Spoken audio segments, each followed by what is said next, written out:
Hey everybody, it's Nerdy30.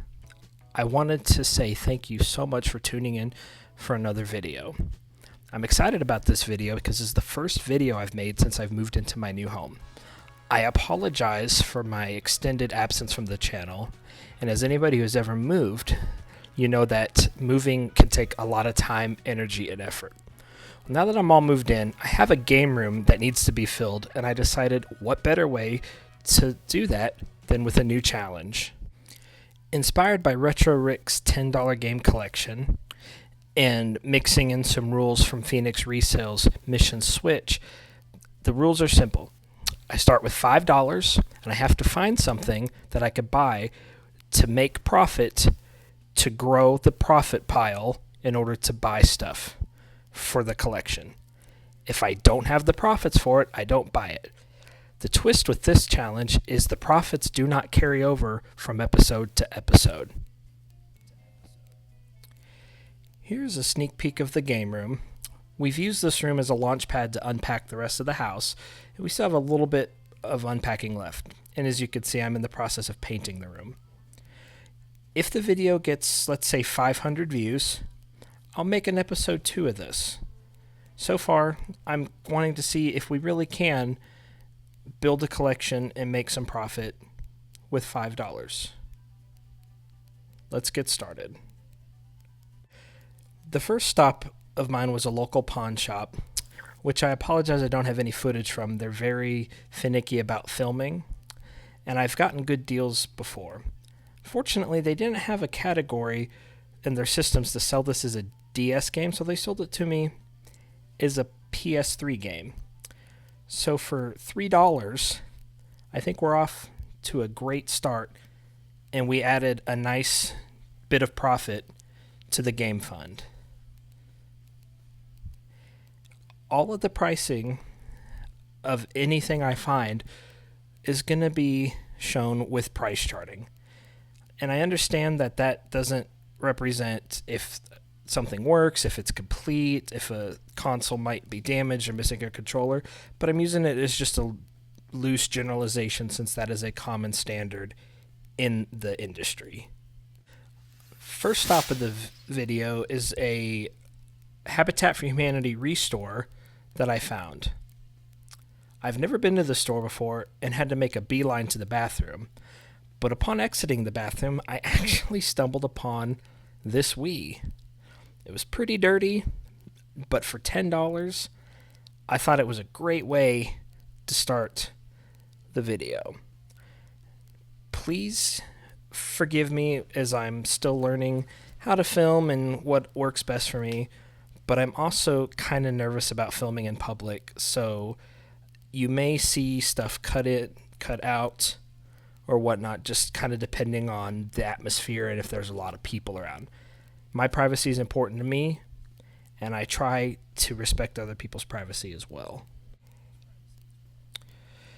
So with the Wii in hand, I decided to head to the electronics/media section.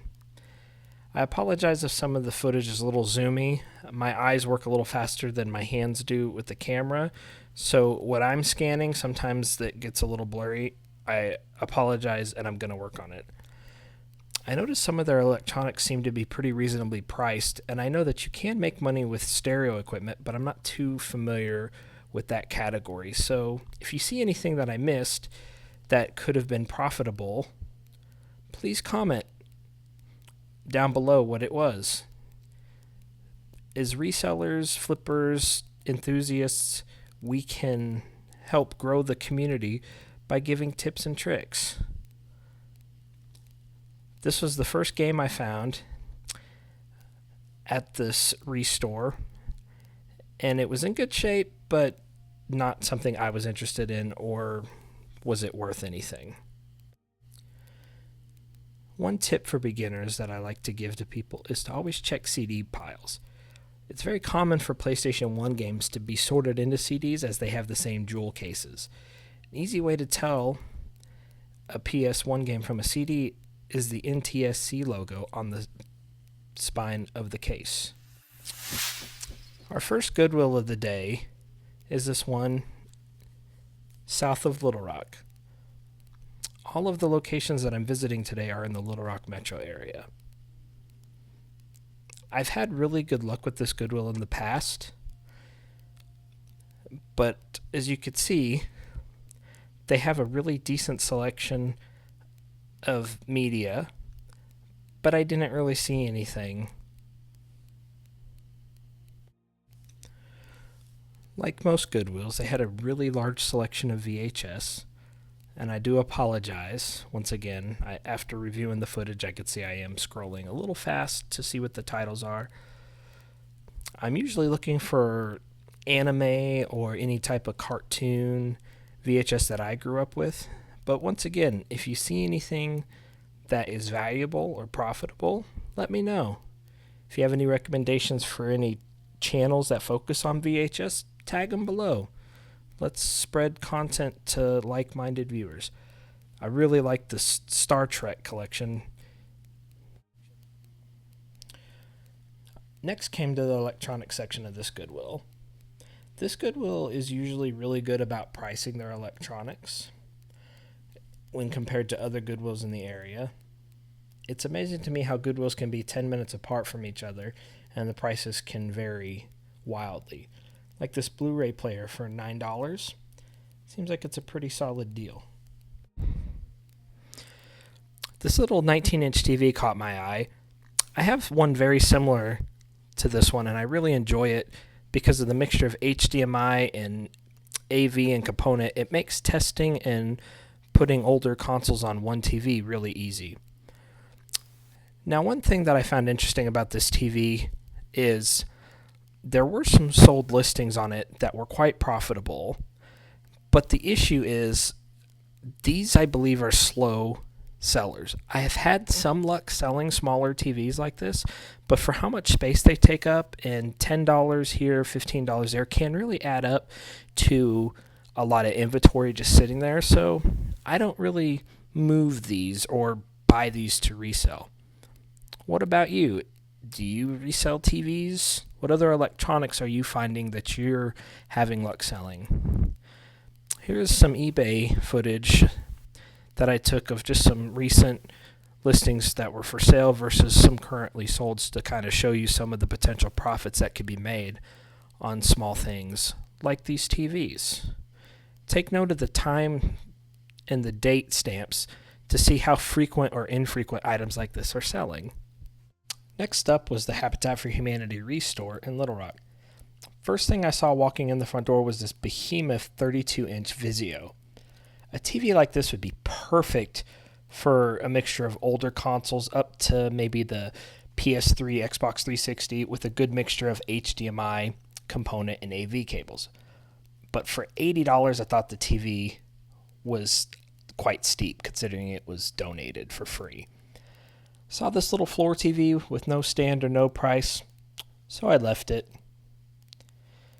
So you can see this Habitat for Humanity is massive. That little table area off to the left is kind of a miscellaneous area. Sometimes you find tools, sometimes you find electronics. I did see this little TV in the nice furniture section, which was actually in relatively good shape, but once again, for $70, I just think it's a little too expensive for a TV that's as is and doesn't have the remote. I stumbled over to the electronics section, which is funny that they have electronics scattered throughout the store and then they have this dedicated section. But I noticed this awesome wood grain GE alarm clock. Comps on eBay for this were between $15 to $25, and this clock was $5. But it's something I'm not that familiar with, so I'm not trying to buy a bunch of stuff that may or may not sell and take up space. I went over to the media section and started browsing relatively quickly due to there being no air conditioning in the building, and it was about 100 degrees outside. Historically, I've had relatively moderate success, commonly here with PlayStation, PS2, Wii games, and for 50 cents for small disc cases and $1 for DVD size cases as they have them marked, it can be really good if you find stuff. Originally, I was going to add this Rayman game to the collection, as it was 50 cents and the comps were going for $8 to $10. But I actually decided to keep it because I have a soft spot in my heart for vintage hardware and software. And my son likes Rayman, so I thought it'd be neat to play with him. Next up, this is what we call the bougie Goodwill because it's in the nicer part of town. This Goodwill usually has very nice quality items due to the proximity of the nice neighborhoods near this location. I usually find electronics here in really good shape, as you can see with this Panasonic disc changer, and for $9, the pricing on these items are not bad. This is usually where I come to when I'm trying to find something for myself like a VCR or a DVD combo, but we had no luck today. Next up is the biggest Goodwill in the Little Rock metro area. Let's see what we can find. The first thing that caught my eye was this boxed Dell monitor. The box was open, but the monitor itself was still packaged. In hindsight, I probably should have picked it up. The electronics here tend to be real thin, and they price themselves way higher than compared to other Goodwills in the area. Good example is these 4 sports games for $8 a piece. Yeah, these stayed behind. This is the newest Goodwill in the Little Rock metro area, and it's been open for about a year. I actually really like this one because it's in an older part of town, so there's a lot of good stuff. Remember the TV from the Little Rock Restore? We found the exact same model for $20. Now, granted, it is a 20-inch TV, but this one did come home with me, but it's not figured into this challenge. Now, I have had luck with vintage boom boxes like this one, and I almost picked it up until I noticed the damage on the right speaker. This Goodwill, being in an older part of town, tends to see older items come in, and they're usually very fairly priced. These were the games that I found, and I checked them off camera, and they were all complete. I probably should have picked up Dirt, but that's not something that I would play. I did see this TV walking around, and the screen was not in great shape, and without a stand, it really wasn't worth the $35, but this is more in line of what I would pay for one of these bigger, older TVs when compared to the TVs we saw earlier at Habitat for Humanity. This Goodwill has the friendliest people I've ever seen work here. I don't know what they do for their training, but the mixture between good inventory, solid pricing on the most part, and friendly people, this is one of my new favorite spots I'm going to be checking in. Now, I did stumble into something at checkout, which I wasn't filming because of all the people around, and I think you'll like what I found. Stay tuned. Thank you for making it this far into the video. And if you've made it this far into the video, the secret word is game collection. So comment it down below with your favorite game that I should add to my collection. After getting home, I went ahead and took a look at the Wii. As you can see, it's quite dirty. Unfortunately, there was no game inside, but it did power on, and I will have to test it at a later date. If we can get this video to 500 views, I may consider making this a series more than a one-off. And here is the surprise I found at the last Goodwill, an Xbox One for $35. Now this absolutely works just fine, did not have a game in it, and I actually don't have an Xbox One in my collection, so we were very excited to see this.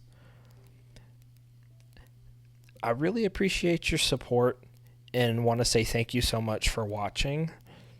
If you find content like this enjoyable, please consider sharing, and subscribing, and leave a comment.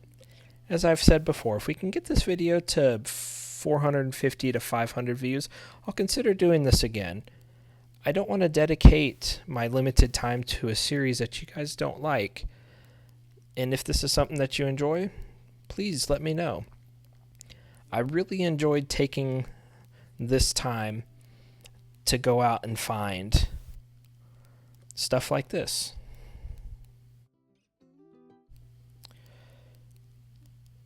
So all in all, I think my first time doing the $5 game challenge was a really good success.